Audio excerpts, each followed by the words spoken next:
I was 78 years old when my granddaughter decided I didn't deserve my own life anymore. Her name is Madison. Smart, fashionable, ambitious in the worst way. The kind of girl who posts quotes about family first while planning real estate investments behind family backs. She visited me every Sunday, kissed my cheek, called me Nana, and all that time was quietly preparing to cut my world open like a pie she thought she'd already earned.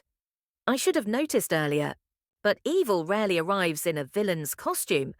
It comes wearing perfume and an expensive smile. It began with flowers, a bouquet of lilies, not for beauty, for distraction. There was a card attached. Nana, let me help you with the hard stuff. You've done enough. Love, Maddie, pretty words. Wrong scent. The moment I put them in water, my doorbell rang. Two men in suits stood outside. Mrs. Price? One asked. Yes? We're here to begin the property evaluation. Your granddaughter scheduled it. My stomach dropped so hard it bruised the floor of my ribs. What evaluation? For the upcoming sale? I actually laughed, loud, unkind. Then you're at the wrong house. I'm not selling anything. They checked their clipboard. She signed on your behalf. I froze. Madison, who once cried when I burned cookies, had forged my signature. I called her. She answered instantly. Nana, did you get the flowers? Yes, I said. Lovely. And the illegally scheduled home appraisal? Silence. Then, Nana, you need help. You can't stay in that house forever. I've lived here for 46 years. And you've been falling lately, she snapped. I tripped over a cat. It's not safe for you. It's my home. It's my future. She blurted before catching herself. Ah, there it was. The quiet rot behind the sweetness. My future, she repeated softer. I'm planning my life. I need stability. If we sell your house, you can move into a beautiful senior community. Maddie, I said slowly, I don't want to move. But it's already in progress. Already in progress. The words cracked something inside me, not fear, not grief, awakening. You don't get to decide my life, I said. Someone has to. And she hung up. That night I didn't sleep, not because of fear, but because the pieces were finally rearranging themselves into a picture I couldn't ignore. The visits, the sweetness, the sudden interest in my bills, the accidental questions about my will. The time she said, you know, Nana, what will happen to the house someday? With a tone that tasted like ownership. She wasn't helping me. She was positioning me. Like furniture she planned to move.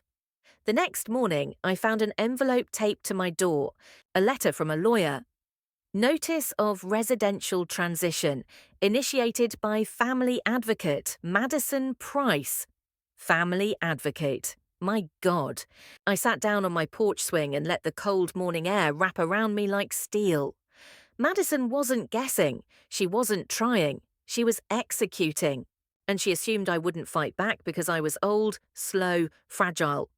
But here's something people forget. Old women don't get fragile. We get sharp. Very, very sharp. Especially when someone tries to steal the life we built nail by nail. I made tea, straightened my spine, pulled out my old address book, and dialed the one person who had helped me bury problems long before Madison was ever born. My sister, Evelyn. She picked up on the second ring. Haven't heard from you in ages, she said. Who are we killing? Not killing, I said, correcting. She hummed. Oh, honey, tell me everything. I did, every detail, every forged signature, every manipulative smile, every Nana, it's for your own good.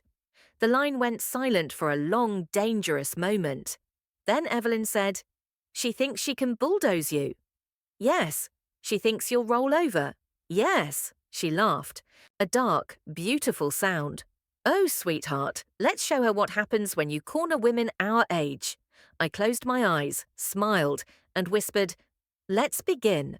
Evelyn arrived the next morning before sunrise. She always drove like the world was one long emergency. Her silver hair was pinned back, her earrings were enormous and unnecessary, and her boots looked like they'd kicked down more than one metaphorical door. "Show me the paperwork," she said, stepping inside my house as if she owned half the state. I handed her the letter from the lawyer, the appraisal notice, and the list of transition steps taped to my window. She spread everything out across my kitchen table. Evelyn studied documents the way wolves study tracks. She murmured. "She's thorough." "She's dangerous," I corrected softly. "Same thing." Evelyn tapped the appraisal order. "She's building a case, step by step. If she gets 3 more signatures or 2 evaluations, she can force the sale under caregiver directive." "But I didn't authorize her as a caregiver." "You didn't," Evelyn said, "but she's acting like you did, and people believe whoever talks the loudest." She leaned back in her chair. "You know why she's doing all this, right? For the house." "Oh, sweetie," Evelyn sighed. "No, that's the part she wants you to think is the motive. What she wants is bigger." My heart tightened. "What?" Evelyn slid her phone across the table. A screenshot of a website blinked up at me. Madison Price, lifestyle and business coach, host of the Next Gen Femmes podcast, founder of the Wealthspring Collective. My eyebrows shot up. What is this?" "A brand," Evelyn said. "She's building a brand. And guess what she needs to launch her new company?" "What?" "Capital," Evelyn said with dark satisfaction. "A large, quick, clean influx of money." I exhaled slowly. "My house?" Evelyn nodded. "Selling your house funds her entire project. The retirement home placement is just the pretty bow she puts on the knife." The kitchen felt colder. I sat with that truth, heavy, ugly, sharp. I had raised a granddaughter who thought legacy was something she could liquidate. "We need allies," Evelyn said. "Fast." "Who?" "People who know you're not frail. People who can testify you're competent, stable, independent." I laughed bitterly. "Like who? My mailman?" "Yes," she said with complete seriousness, "starting with him." And so began what Evelyn later called Operation Old But Not Dead. We went door to door, not complaining, not gossiping, documenting. Mrs. Hernandez from across the street signed the first affidavit. Eleanor cooks, gardens, drives, shops, and shouts at squirrels. She is entirely mentally sound. The last part felt unnecessary, but Evelyn didn't object. Then we saw Mr. Pratt, the retired surgeon who always pretended not to see me when I caught him stealing my newspaper. He testified too. "I'm a medical professional," he said. "She's fine, physically and mentally." Evelyn added, "And does she drive better than you?" He scowled and nodded. Evelyn wrote that down. She claimed it added texture. Then we went to the library. The librarian, a stern woman who once banned Evelyn for arguing with a teenager about who invented bookmarks, wrote a flawless statement about my clarity, reading choices, and ability to use the computer system without help. "That's more than some of our youth can do," she muttered. We got 12 statements the first day, 17 the next. By day 3, our folder was thick enough to hurt someone with. On the 4th day, everything escalated. At 9:14 a.m., someone pounded on my door. Not knocked, pounded. Evelyn opened it before I could stop her. And there she stood. Madison, full makeup, impeccable hair, a blazer so sharp it could have sliced fruit. "Nana," she said, holding a folder to her chest like a shield, "we need to talk." "About selling my house behind my back?" I asked. A flicker of annoyance passed across her perfect face. "I didn't do anything behind your back. I'm helping you." "No," Evelyn snapped, leaning into the doorway like a thunderstorm. "You're helping yourself." Madison's eyes darkened. "Oh," she said coolly, "you're here." Evelyn smiled a slow, carnivorous smile. "Always, sweetheart. Especially when someone's committing fraud against my sister." Madison's lips parted in a scandalized gasp. "Fraud!" she hissed. "How dare you? How dare you?" Evelyn cut in. forge signatures, arrange unauthorized evaluations, and submit a property sale request without the owner's consent. Madison faltered. For the first time since she arrived, her mask slipped a millimeter. Just enough. She tried to recover. Nana can't take care of herself anymore. She fell last week. I tripped over a cat, I said flatly. She forgets things. I forgot your birthday once, I corrected. In 2014. She's not safe. Evelyn clapped her hands once, loud, startling, authoritative. Enough, she said. Sit. To my shock, Madison obeyed. She sat on my sofa, stiff and rigid. Evelyn sat across from her like she was cross-examining a defendant. Why the rush? Evelyn asked. Madison's nostrils flared. I'm trying to build something, she snapped. My business is taking off. I have opportunities. I have investors waiting. And Nana is sitting on a house worth nearly $2 million that she doesn't even need anymore. I inhaled sharply. Evelyn didn't blink. So you decided to uproot her life, Evelyn said, to fund your women's empowerment brand. Madison's jaw clenched. It's not just a brand, it's a movement, and Nana would be proud if she understood the scale of what I'm building. Oh, she understands, Evelyn said. She just thinks extortion is an odd foundation for feminist entrepreneurship.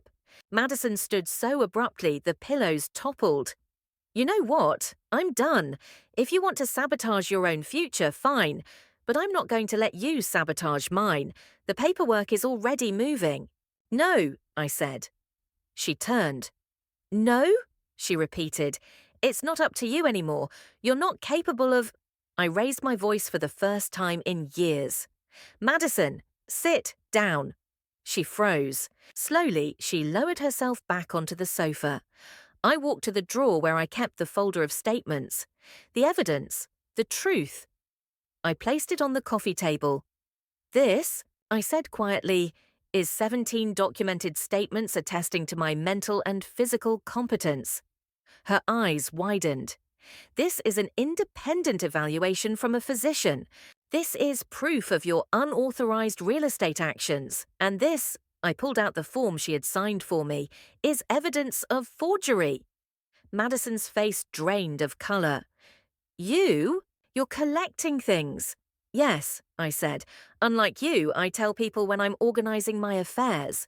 She stared at the folder like it was a live weapon. Nana, she whispered. Why are you doing this? Because you tried to take my life from me, I said softly, and expected me to thank you. Madison shook her head, trembling with anger. This isn't over, she said. Evelyn leaned forward, eyes narrow and gleaming. Oh, honey, she said, it's barely begun. Madison fled, her perfect composure shattered on my front steps. Evelyn poured us both tea. Her hands were steady. You know what comes next, she said. I nodded. Lawyers, investigators, protective orders, and, Evelyn added with a wicked glint, the final nail. What nail? The one that explains, she said, why Madison suddenly needs $2 million. Something cold threaded through me. Evelyn, what do you know?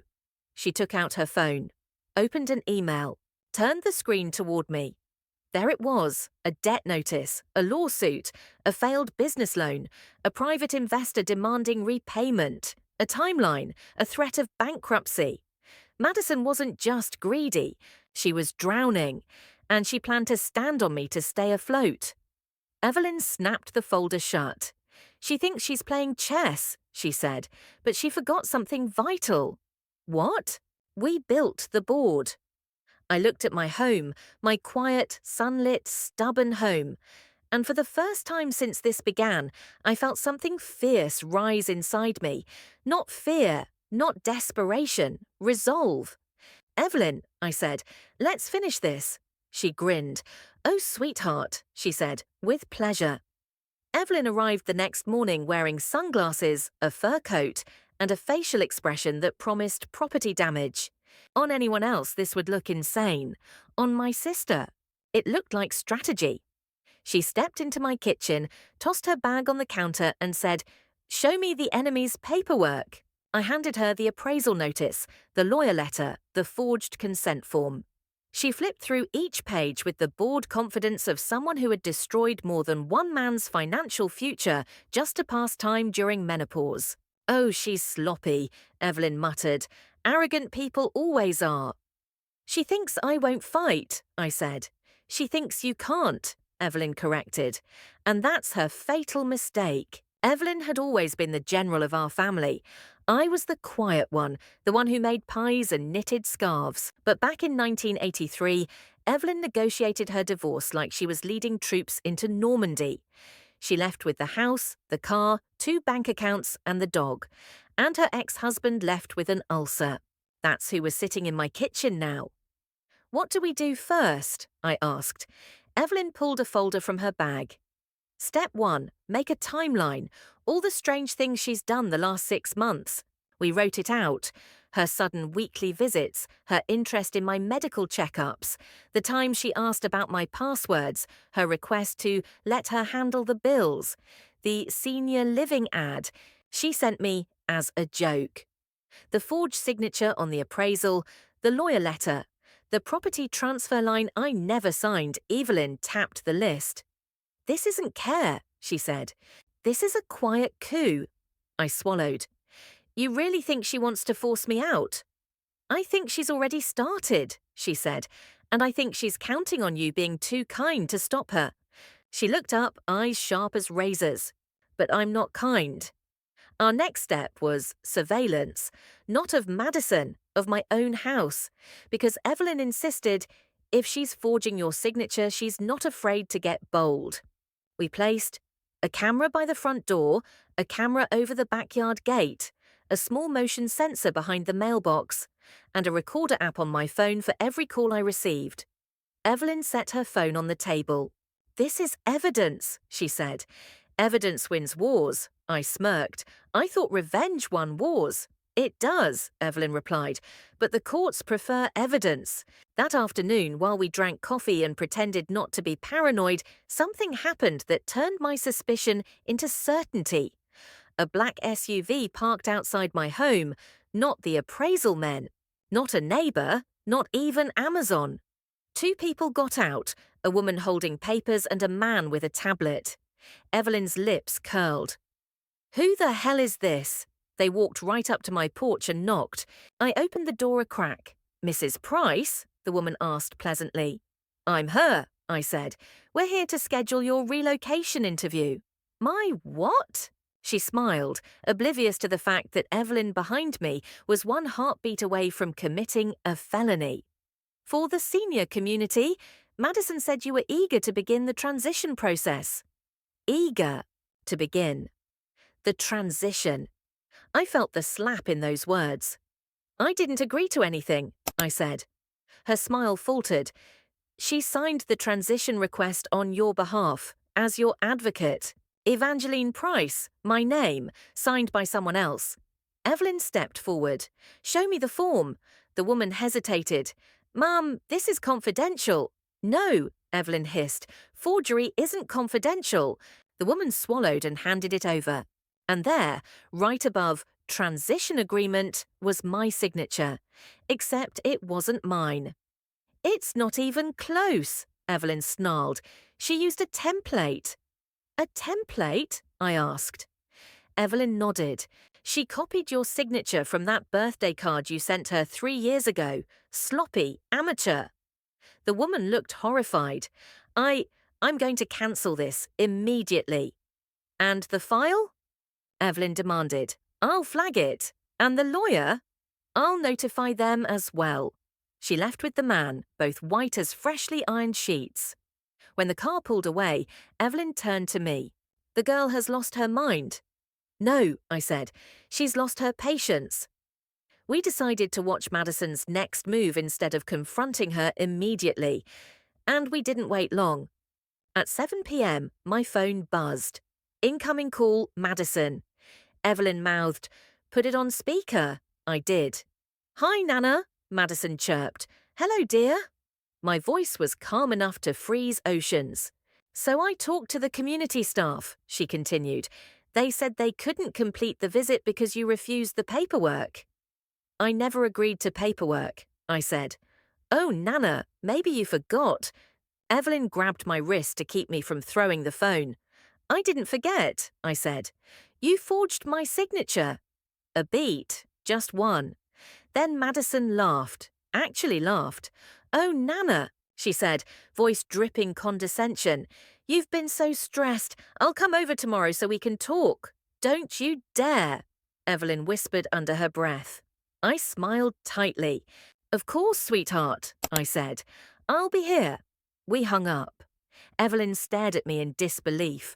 What the hell are you doing? I stood, straightened my back, and looked out the window at the darkening driveway. She wants to come here, I said quietly. Yes? Good, I smiled. Let her walk into the trap. Madison arrived at noon the next day, wearing sunglasses too large for her face and a purse too expensive for her salary. Evelyn and I watched from the kitchen as Madison stepped onto the porch with the confidence of someone about to steal a kingdom. I opened the door. Oh, Nana, she said sweetly. You look tired. I did not look tired. I looked ready to put her through a wall. Come in, I said. She walked in. Evelyn took out a notebook. Madison froze when she saw her. Aunt Evelyn. Hello, darling, Evelyn said. I'm here to make sure you don't lie. Madison blinked rapidly. Nana, what is this? A chat, I said. Have a seat. She sat on the couch, attempting a smile that died on arrival. I sat across from her. Evelyn started recording. So, I said, you forged my signature. Nana, no. You scheduled an appraisal. Nana. You filed relocation paperwork. I thought, you applied to sell my house. Madison's lip trembled. I was trying to help you. By erasing me, I asked softly. No, by planning your future. I leaned forward. My future is mine. Her jaw tightened. You can't live here forever, Nana. The stairs, the yard, the bills. I've handled all of that for decades. You're old, she snapped. The room went silent. Madison's face paled. Evelyn looked delighted. I inhaled slowly. And because I'm old, I said, you thought you could take everything. No, she whispered. Yes, I corrected. She looked down. You don't understand, she murmured. I'm drowning. She began to cry. Not pretty tears. Ugly tears. Guilty tears. I can't afford rent anymore, she continued. My job cut hours. My credit cards are maxed out. I'm months behind. A shortcut, I said. She shook. I thought, if I sold the house, I could pay everything off, and you'd be safe somewhere nice. Evelyn snorted. Safe. She means contained. Madison sobbed harder. I was desperate. I nodded. I know the taste of desperation, I said, but I never stole from family to fix it. She covered her face with her hands. I'm sorry, she whispered. No, I said. You're sorry now because you were caught. Her shoulders collapsed. I stood. You have one chance, I said softly. One. She looked up. You will tell me everything you've done, all of it, every paper, every signature, every call, every person involved. Madison swallowed. And then, she whispered.